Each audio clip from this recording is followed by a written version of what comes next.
Our theme for this celebration is honoring strength through adversity. As I'm just gonna give you a little bit of my story. Not much, just a little bit. Um, I remember when I was in high school and I opted into the engineering section.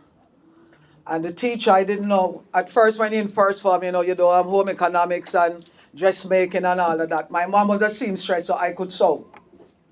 I opted out of the sewing class and got into the engineering class. Didn't know that these two people were wife and husband. So they became a tag team on me. The wife wanted me back and the husband because I was the first female to ever opt into that class. When I went to that class, there was two female that went to the class. And I remember that teacher said, I'm going to do everything to get rid of the both of you. He gave us each a piece of 3-inch diameter bar and tell us to cut it in 1-inch pieces. Cut 18 pieces, 1-inch thick. And I start laughing because I know he didn't meet me yet. So the other lady, he gave us one hacksaw blade and tell us if we break the hacksaw blade, we have to replace it. I went around the school, I find every pan and can and bottle I can find. I went to every water cooler, I full them of water and come back. And I just stood there cutting, and I'm singing and I'm cutting. And the man could not believe that I stood there after I cut 3 pieces. He said, you are determined? I said, yes. Let me explain something to you. When I told my father what I was going to do, he was angry with me. Because he said, you should go teach, because my sister was a teacher. I ain't like them kids in the school, I ain't like them, and that was from then. Them kids in the school, I've been jailed 20 times over. So I tell him, my decision in my career path is my business, not yours. You don't make that decision for me, I make it. This man was so wicked. You know what he did? 18 of us in the class. He used to come, whisper to the guys them and bring them. He's showing us something and bring them over to the machine and he showed them. Me have to watch every minute. This is the Jamaican coming out, Jesus. I have to be watching him every time. And then I have to go over and climb up. I always have a little stool on my hide. Climb up on the stool and peep over and watch. But I was so determined that another young man, he was 2 years higher than me. He said to me, you know what, you're very determined. I will help you if you're willing to stay behind and learn. And I did that. For 3 years, I did it. Stay behind, the extra time, and learn. When I went and did the O-level exam, back in the West Indies, we do exam. 23 of us sit the exam. 18 of us got credit, and 5 passed. And I was one of the 18 that got credit. That my teacher made Teacher of the Year for the first time in the history of that school. That school is almost 200 years old. In the history of the school, for the first time the engineering teacher got Teacher of the Year because he had 100% pass with a female in the class. I was so proud, I tell you, I made the Jamaica Gleaner. I was so proud. I bowed so much, oh my. I was so proud. You understand me? But what I'm trying to tell the ladies here, there's nothing here that you can do. If you just put your mind to it. If I tell you that I can't type, you'll be surprised. I can't type. But you put a piece of metal in front of me, I'll turn it into something. But I can't type. I'm the one finger typist. You have to look for the letter and find it over there, find it over here. I'm not a typist.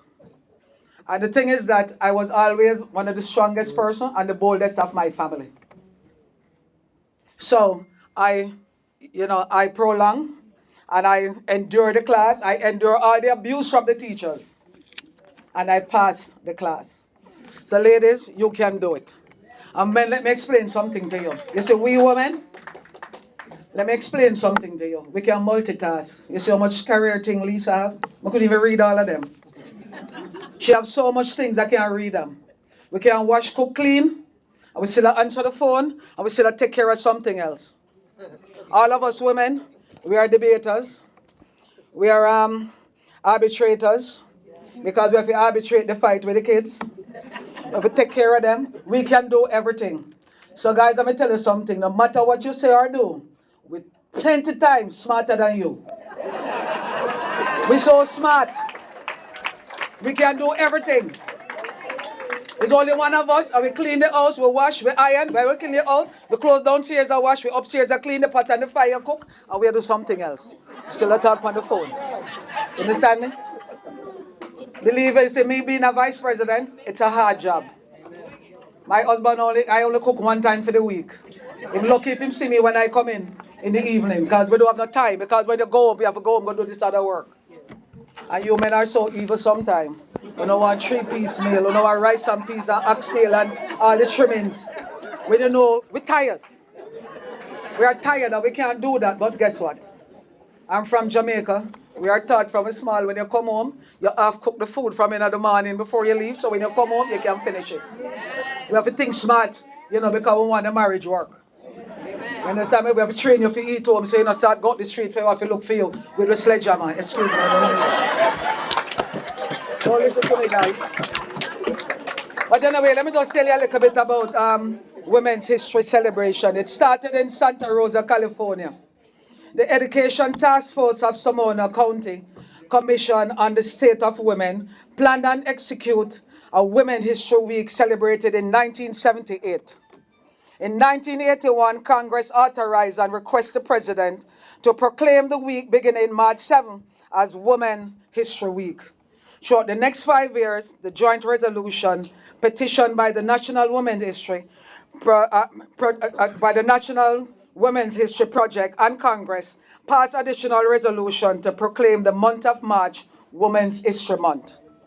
This proclamation celebrates the contribution women have made to the USA and recognizes the specific achievements women have made over the course of American history in a variety of fields.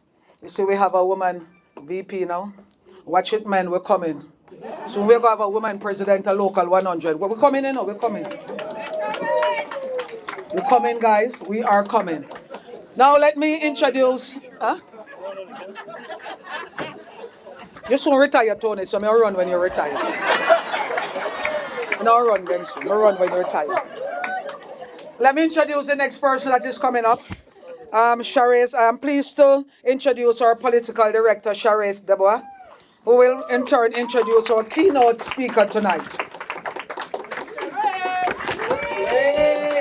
Sharice is our go-to woman to build political power of this membership. She has been with Local 100 for 8 years and became political director in 2019, just before COVID.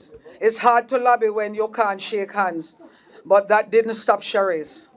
When the first woman governor of New York was sworn in, Sharice built a professional relationship with her.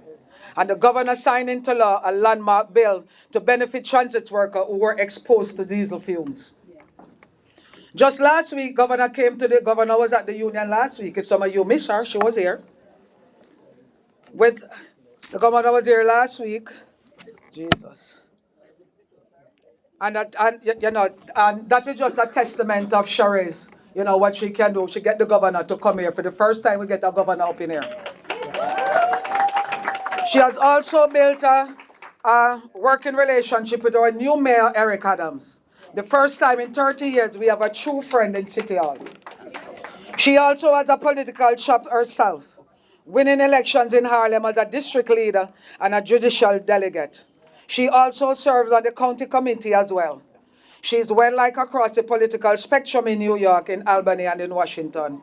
More than that, she is respected as a woman who can go toe-to-toe as a political player in our own right. Guys, I want to welcome Sharice.